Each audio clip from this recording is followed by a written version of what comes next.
Hi, everyone. It's A Ticket to Christ. We are starting a new series. We're talking about Christian character. Having good soil.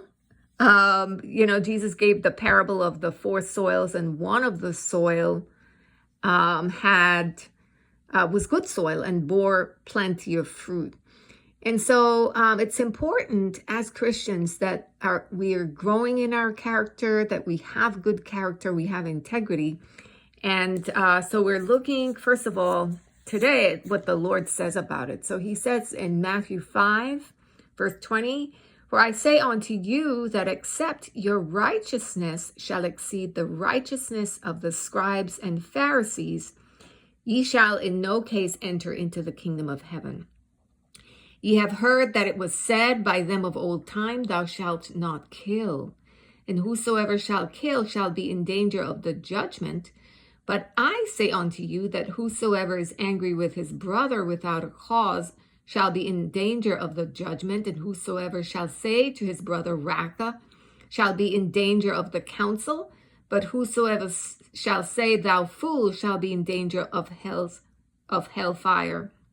Therefore, if thou bring thy gift to the altar, and there rememberest that thy brother hath aught against thee, leave there thy gift before the altar, and go thy way. First be reconciled to thy brother, and then come and offer thy gift."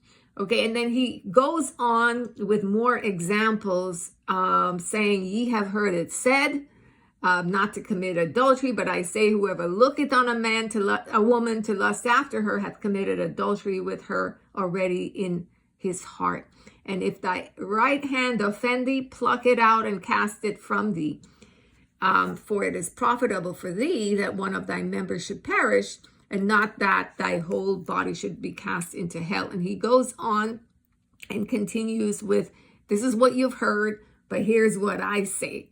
And what the Lord is getting at here, it's that as Christians, what he means by your righteousness exceeding the scribes and Pharisees, that our righteousness goes beyond just the rule to the heart behind it.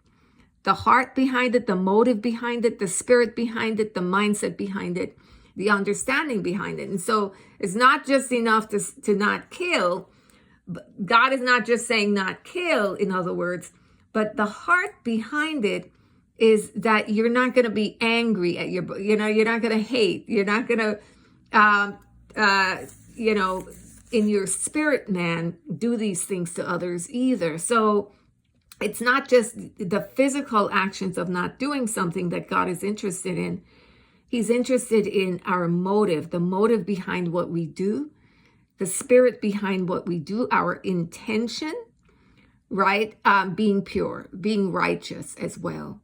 And so the intention, Jesus is saying here, to God is as important as the action itself, right? And so as a part of Christian character, I think a lot of times people miss this.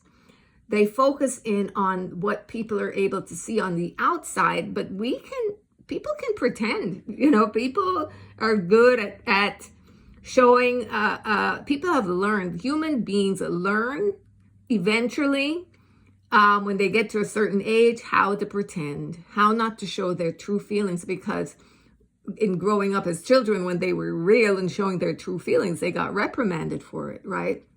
So people have learned how to mask, but God sees it all. He sees the intention behind what we do. He sees the mindset and the heart and the desires of it, And so that's why he's saying go beyond the righteousness of the scribes and the Pharisees. So the scribes and the Pharisees would represent religious people who go to church. You think that they're devoted, but the devotion is limited to following rules and the rules of God, but out of religious self-empowered obedience to God.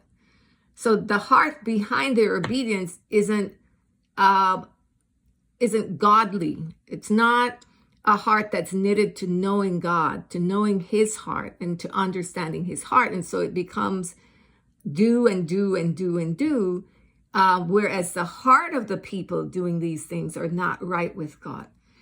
And so when that happens, that's where you get self-righteousness. That's where you get people being very harsh and critical and not understanding how to temper mercy and grace, how to manage that and operate under those guidelines. And so I think as Christians, it's not just okay to say you're Christian, but you have to develop your character, grow in the areas of your life that maybe might have been challenging for you, growing your understanding of the character of God so you know what you're reaching for.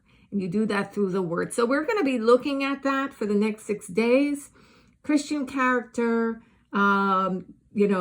things that as Christians that we need to really make sure that we're walking out because those are things that can trip you up spiritually and hinder your own blessings, the blessings that could reach your life due to your lack of understanding. So I hope you join me with this study for the next 6 days. Have a great day. Take care.